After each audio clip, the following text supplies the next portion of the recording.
year, she will proudly serve as our local organization chapter president. FPRD faces disbarment. Nagulat ako kasi kung ano ang kasalanan ko sa bayan.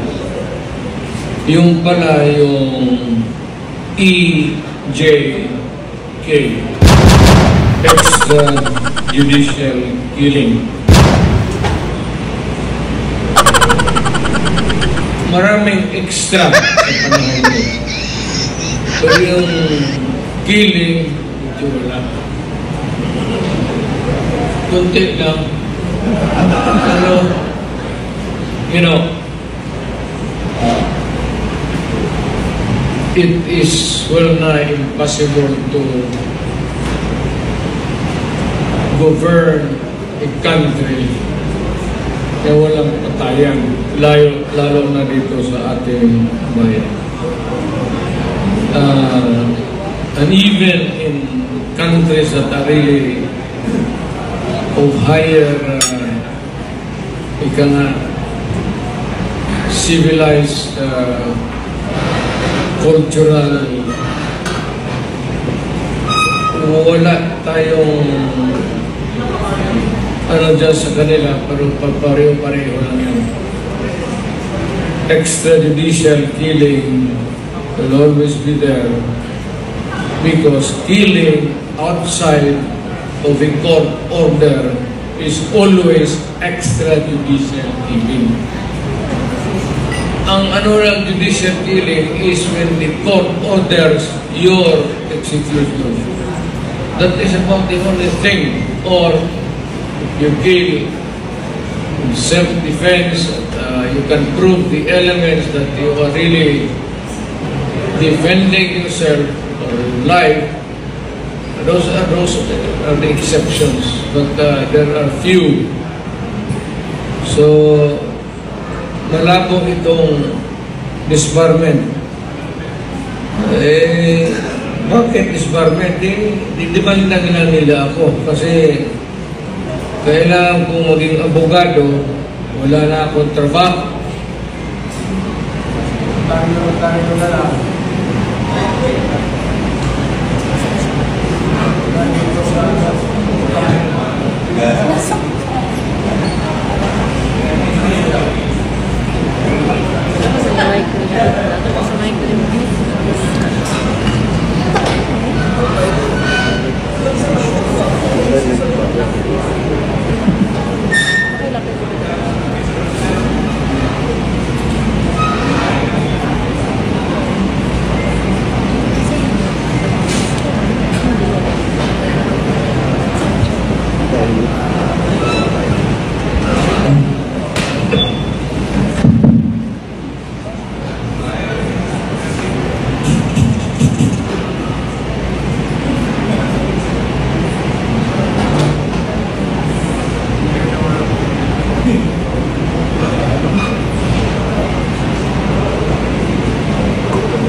Excuse me.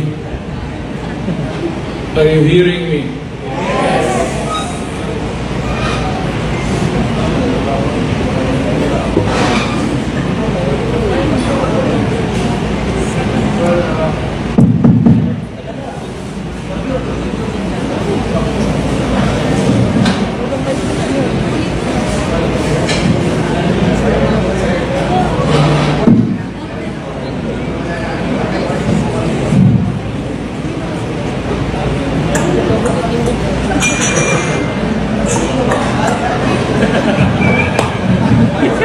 Wala pa. Diyan na. Sana ba ako?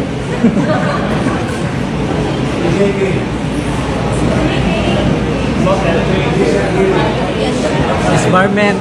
Itong headline, faces disbarment.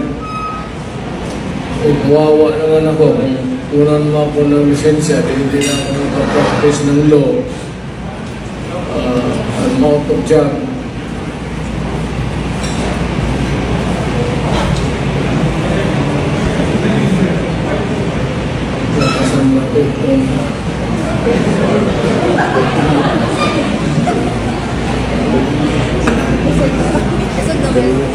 Pati pneumonia ako nito. This is what they get for coming over here, deliver a speech, and then pneumonia ang makuha mo.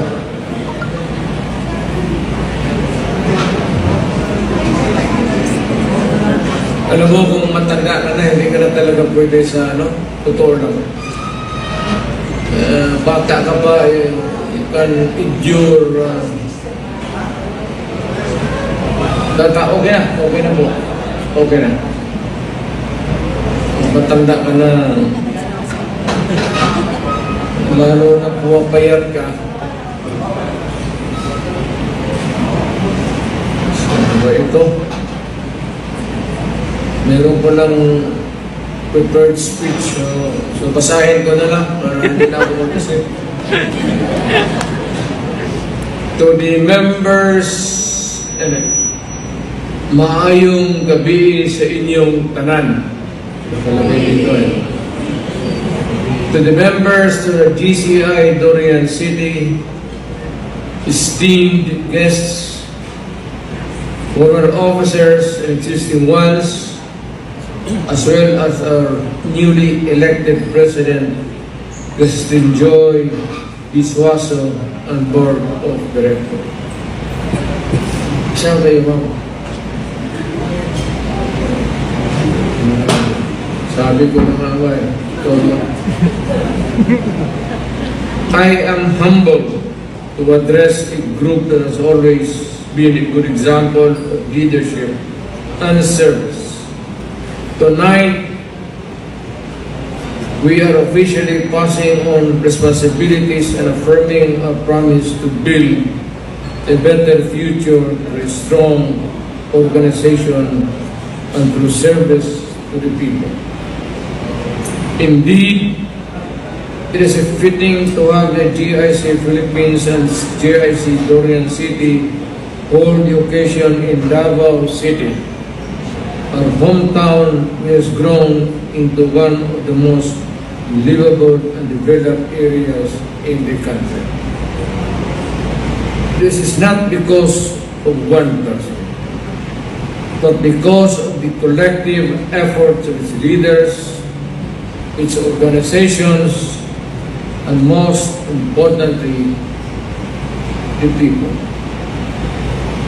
The commitment of Davao City must continue to inspire young leaders like you, its organization, and most importantly, tayo. The commitment that defines Davao City must continue to inspire young leaders like you to uphold good governance and unwavering service. Tutuloy ko muna ito dito. Ito natin lang tayo. You know, as kaming mga dumaan, patanda na kami.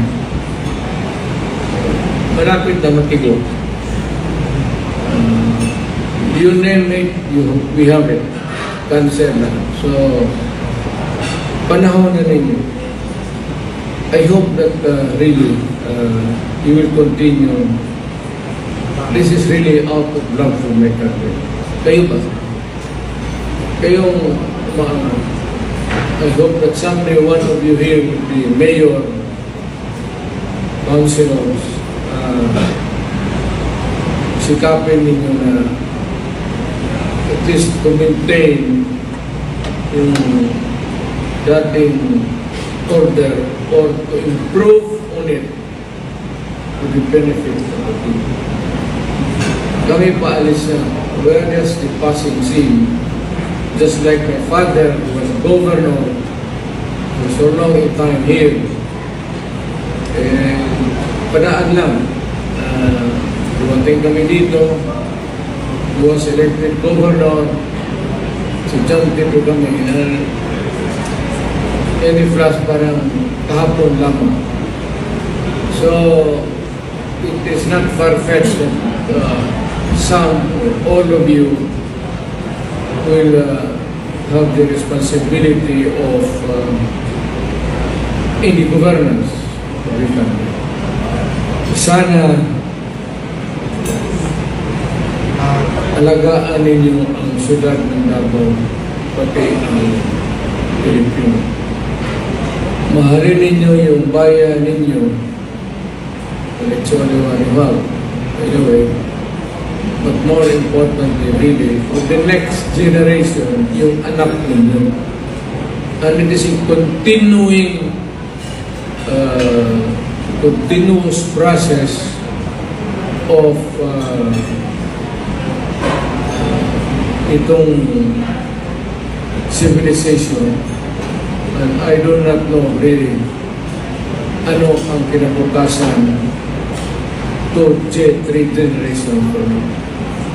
The most that we can do is to really to take care of them, educate them, instill discipline para sa ating community, and of course our children, so that maybe by the time that they would be in a position to govern this country, or part of the governance, may bigay nila yung anong iiwan natin sa kanila. In all my years as public servant, I have learned that leadership is about giving up things and making the hardcore choices for everyone. And when I became president, I knew that it would be difficult. You know, ano lang natin ito, prepared pati, one of the issues, or not the strongest criticism sa akin in the years of my governance is yung extrajudicial killing pati yung patay. I will not propose to make excuses, no apologies. Ginawa ko yung dapat kong gawin. Now, sana pagdating sa panahon ninyo, you could up the ante with a better environment. Pero ako, yung panahon ko ay talagang I acted within the environment that I found myself into. Kasi prosecutor ako, and suddenly I was naging politiko ako, vice mayor. And ang una ko talaga ang law and order sa syudad ko. Marami kasing gangster. And I knew, so affirm to you now, kung hindi ko ginawa yung ginawa ko, medyo mahirapan tayo. Hindi naman siguro perfect. Far from it. There were some downfall. Overall, I would say that with one statement, I did my very best. I have to deal with the problems of this country such as crime, corruption, and illegal drugs that have hurt our people long enough. There were decisions that I made were not always liked by everyone. But I said, I made no apologies for it. Wala akong ginawa ko dapat mong gawin.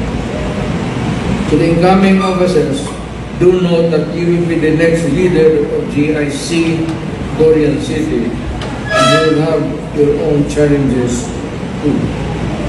Sana naman yung sa iba ninyo makarating sa gobyerno. And more importantly, the most important is to keep the law and order intact. Leadership is never just about getting the people's approval. You have to lead with good judgment, with good judgment, strength, and honesty. The true leader is not judged by how much praise they get, but the difference that they make. Alam naman ninyo. So, nandun na yun. Leaders are at their best when they are not alone. An organization exerts the people to work together under a common cause. GIC Durian City has remained solid because of the teamwork, discipline, and shared will to make the impact in the governance of this country. To the new board of directors, take pride in the fact that you will contribute to building the future of GIC Durian City. Make your team stronger, support your members, and ensure that your programs continue growing long after your term of office is over.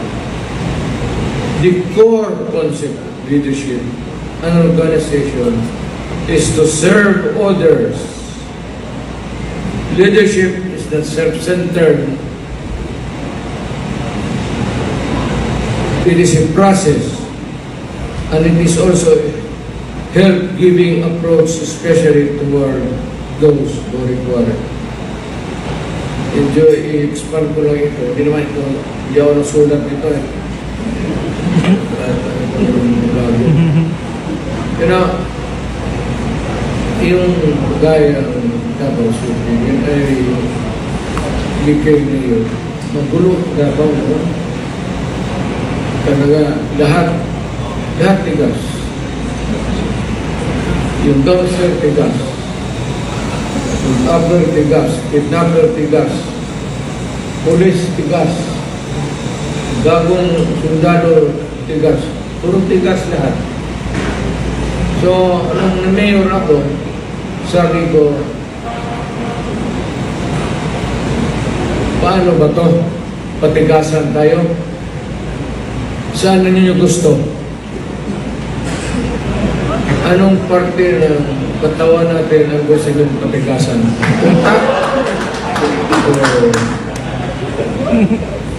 Utak? Kung hindi ko ginawa ko sa Davao, kayong maliit pa noon, bata pa.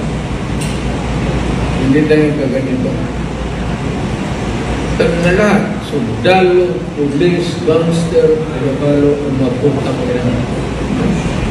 Kaya, magkaroon ng extrajudicial killing. Totoo ba ito? Totoo. Kasi ang judicial killing namang sa death penalty, outside of that, if it is not illegal killing, then probably in all, ito yung tawag nila yung salvage, mga ganun. But mind you, hindi widespread dyan sa police protection. We do not allow it. And when I was a prosecutor and a mayor, I never allowed yung unbridled, uncontrolled killing of people. Maski sundalo ka, pulis ka, o ano ka man, pag tinitignan namin doon, na, ito gangster. Pero pag pinatay mo naman nakatali yung paa, pati kamay, binaril mo sa ulo, hindi trabaho ng lalaki yan. Kaya in all probability, talaga masasabi ka. But ang sinabi namin noong extrajudicial is yung outside of a court order, yung labanan. And if there is a question of whether or not it was really a fight, a good fight, we resolve it in favor of fiscal autonomy sa government authority. Yun lang ang natulong namin panahon. Pati na became mayor, madali na yun because came naturally because of my years as city fiscal officer.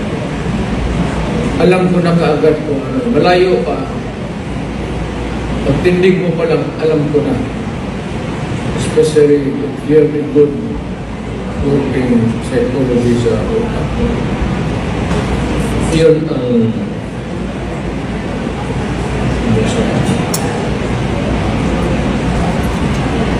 to the ongoing officers, we thank you for your dedication and hard work. I am certain that the people you have served will remember and build on your legacy. JCI Durian City, you are the kind of leaders our country needs. Young, passionate, and ready to make a change. Keep serving and continue being a force of good as we move towards a brighter future. Daghang salamat at mabuhay ang DIC.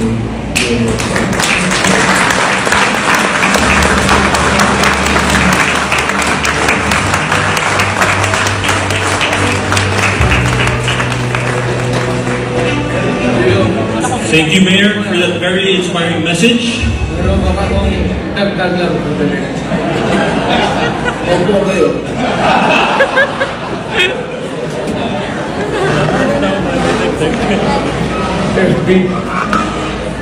FPRRD faces disbarment.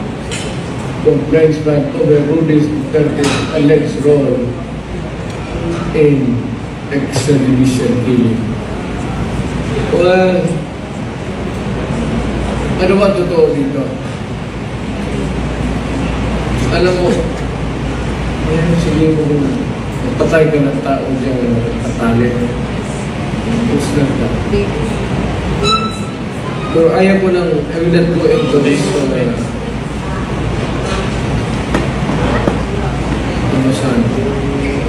Sabihin ko na lang sa inyo na ginawa ko yung lahat na dapat ko. But killing unnecessarily or yung tao na hindi mo sigurado ay criminal na hindi ko. If I kill you, I have to be 100% unbent na talaga. It's not easy to take a human. Akala lang kasi nito mga alin sa extrajudicial killing, akala nila madali lang magpatay ng tao. Mahirap yung gano'n. Hindi ko kaya. I have never done that. Except yung actual shooting talaga. Pero yung gano'n na dali ninyo sa bukid, hindi ko ginawa. Yung actual talaga dito ang punto ko dati. At talagang huwag kang mag-surrender. Lumaban ka na lang kasi papatayin talaga kita. In all of those encounters na nandoon ako, kasama ko, siguraduhin mo lang na lumaban ka. Kasi pagka pahuli ka ng buhay, papatayin kita. So yun. Yan ang totoo. Yan ang totoo. Kung sabihin mo nakatali yung tao na patay. Hindi trabaho mo na lalaki yun. Kung disbarment, kung nawalaan mo ng lisensya, So, siguro, contribute na lang kayo buwan-buwan para sa upload ko sa medicine. Problema, dalawa yung pamilya mo. Medyo pastasan ko kayo. So I'd like to say thank you for this opportunity to review tonight. I am flying out. Pupunta ako. So maraming salamat.